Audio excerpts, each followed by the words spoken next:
मिलती राही को मंजिल, एक जुनून सा दिल में जगाना होता है।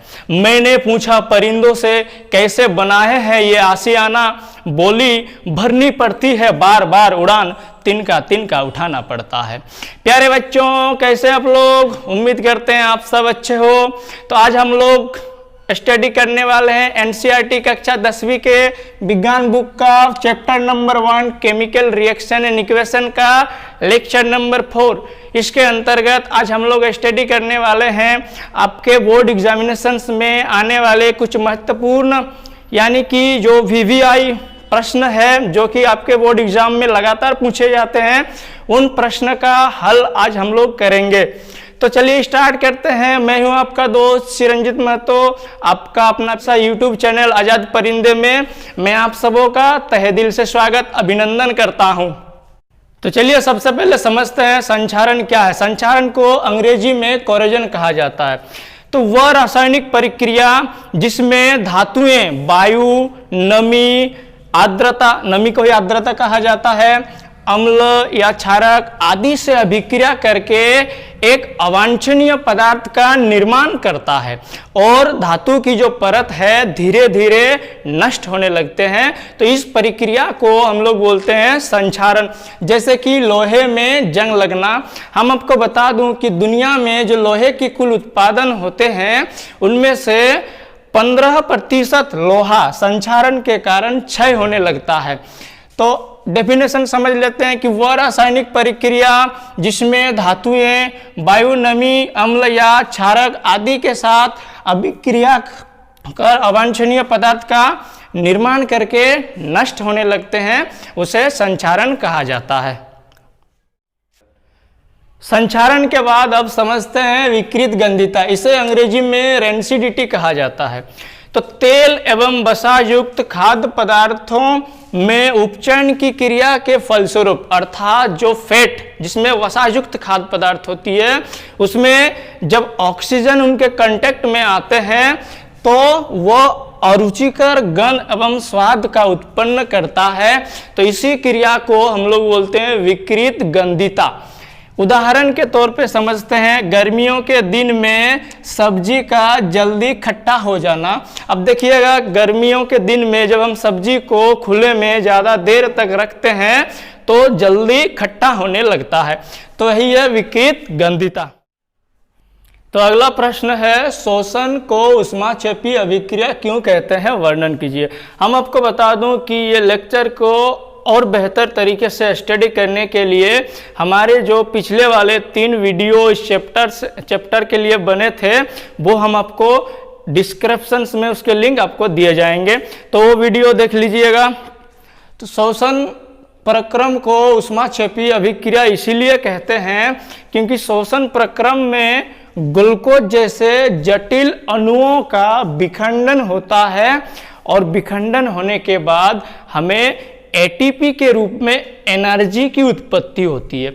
अर्थात हम जानते हैं कि वो रिएक्शन जिसमें एनर्जी की उत्पत्ति हो तो हम उसे कहते हैं ऊष्माक्षेपी अभिक्रिया।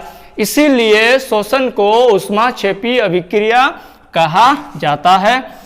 शोषण प्रक्रम में ग्लूकोज जैसे जटिल कार्बनिक यौगिकों का विखंडन होता है जिसके फलस्वरूप एटीपी यानी कि एडिनोसिन ट्राइफॉस्फेट के रूप में हमें ऊर्जा मिलते हैं। इसीलिए शोषण प्रक्रम को ऊष्माक्षेपी अभिक्रिया कहा जाता है।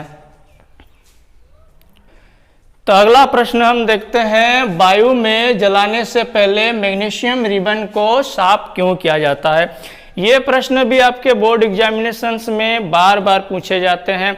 तो मैग्नीशियम को वायु में जलाने से पहले साफ इसीलिए किया जाता है क्योंकि मैग्नीशियम वायु में उपस्थित ऑक्सीजन के साथ अभिक्रिया करके मैग्नीशियम ऑक्साइड का परत बना लेता है और उस परत के बन जाने से उनका कांटेक्ट जो होती है सीधे तौर पे वायु के साथ नहीं हो पाता। हम आपको बता दूं कि कोई भी पदार्थ को जलने के लिए ऑक्सीजन यानी वायु की आवश्यकता होती है। यहाँ पे देख ले मैग्नीशियम धातु सामान्य ताप पर ये थोड़ा रिएक्टिव ज़्यादा होते हैं। सामान्य ताप पर भी ये वायु के साथ क्रिया करके मैग्नीशियम ऑक्साइड MgO का निर्माण करता है, जो मैग्नीशियम रिबन के ऊपरी परत में जमा हो जाते हैं। इसीलिए इसे वायु में जलाने से पहले घिस के साफ किया जाता है, ताकि इनका रिबन का कांटेक्ट सीधे ऑक्सीजन के संपर्क में आए। इसीलिए मैग्नीशियम रिबन को साफ किया जाता है। अब अगला प्रश्न देखते हैं, जब लोहे की कील को कॉपर सल्फेट के विलयन में डुबोया जाता है तो विलयन का रंग क्यों बदल जाता है? तो लोहे की कील को मान के चलते यहाँ पे कॉपर सल्फेट का विलयन इस बीकर में रखा गया है। अब क्या करते हैं कि इसमें लोहे के कील को इस विलयन के अंदर डाला जाता है, तो विलयन का रंग क्यों बदलता है? प्रश्न हमसे यही पूछा है। तो जब लोहे की कील को हम कॉपर सल्फेट के विलयन में डुबो देते हैं तो लोहा कॉपर सल्फेट के विलयन से कॉपर को डिस्प्लेस करके यानी कि विस्थापित कर देते हैं। यहाँ पे देख सकते हैं आप, कॉपर विस्थापित हो चुके हैं। चूंकि यहाँ पर एक प्रकार के विस्थापन अभिक्रिया संपन्न होती है। हमने आपको कहा कि विस्थापन अभिक्रिया संपन्न हुआ, तो ये हम जानते हैं कि जब भी कोई रासायनिक अभिक्रिया होती है तो उसके कलर में भी चेंज हो सकता है। अतः आप यहाँ पे देख सकते हैं कॉपर सल्फेट के विलयन का रंग पहले नीला था, रिएक्शंस हो जाने के बाद इसका रंग थोड़ा हरा हो गया है। तो इसी के कारण क्या होती है कि कॉपर सल्फेट के विलयन का रंग नीले से हरा हो जाता है। अगला प्रश्न हम देखते हैं, तेल तथा वसा युक्त खाद्य पदार्थों को नाइट्रोजन से प्रभावित क्यों किया जाता है? तो तेल तथा वसायुक्त खाद्य पदार्थ को नाइट्रोजन से क्यों प्रभावित किया जाता है? तो हम आपको बता दूं कि बाजार में जो चिप्स यानी कुरकुरे का जो पैकेट मिलते हैं, वो पैकेट फूला हुआ रहता है, उसमें नाइट्रोजन गैस भरा हुआ रहता है। जब भी वो पैकेट छेद हो जाती है और वहाँ से नाइट्रोजन निकल जाते हैं तो उनकी जो स्वाद है खराब होने लगता है, खाने में हम लोगों को उतना टेस्टी नहीं लगता है। तो ये उदाहरण दिया आपको, अब समझाते हैं कि तेल तथा वसायुक्त खाद्य पदार्थों को क्षतिग्रस्त होने से बचाने के लिए नाइट्रोजन से युक्त किया जाता है। जब ऐसे पदार्थ वायु के संपर्क में आते हैं तो उपचयित होकर यानी कि ऑक्सीडेशन अभिक्रिया हो जाती है, उस पदार्थ के साथ ऑक्सीजन संलिप्त हो जाते हैं और दूषित होने लगता है। उसे हम बोलते हैं विकृत गंधिता होना। तो विकृत गंधिता हो जाते हैं और उनके जो स्वाद है अरुचिकर होते हैं, जो हमें खाने में हमें उतना रुचि नहीं लगता है और उसका गंध भी चेंज हो जाते हैं।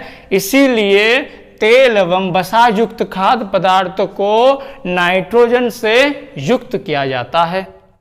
ये जो क्वेश्चन हमने आपको बताए, ये क्वेश्चंस बोर्ड एग्जामिनेशन के लिहाज से देखा जाए तो काफ़ी इम्पोर्टेंट है और ये क्वेश्चंस बार बार आपके बोर्ड एग्जामिनेशंस में आते हैं।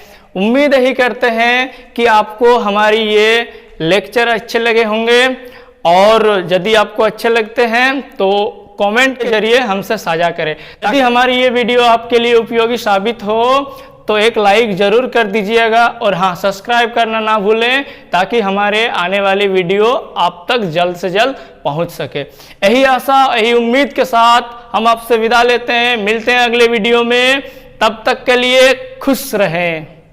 Subscribe now and press the bell icon. Never miss an update.